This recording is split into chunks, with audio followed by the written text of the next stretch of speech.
abbia ottenuto il CO ha diritto ad ottenere la licenza di esercizio del vettore comunitario.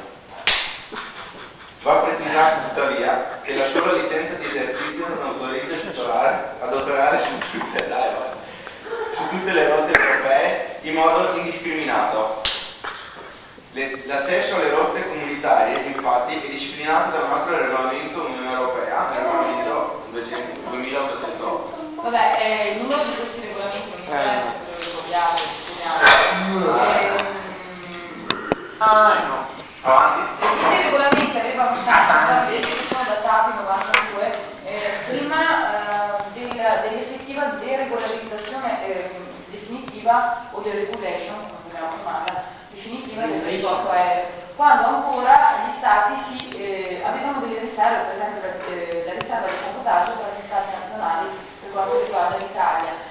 Però queste riserve sono cessate attualmente. Qualsiasi compagnia di qualsiasi paese dell'Unione Europea può effettuare scali interni in qualsiasi Stato dell'Unione Europea per l'applicazione della assoluta libertà di concorrenza all'interno dell'Unione Europea. D'accordo? Sono regole comunitarie che sono entrate in vigore alla fine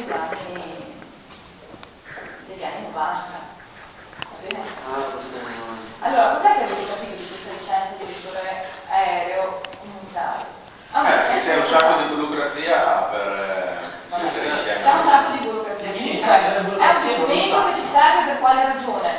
Per certificare che un certo operatore, un certo vettore va tutto ai fini della sicurezza. Nella sicurezza prevalentemente e soprattutto certifica le capacità professionali e il fatto che ci sia un'organizzazione di quel vettore sia organizzato in maniera tale da garantire insomma una certa sicurezza nell'ambito del trasporto aereo di persone e di cose.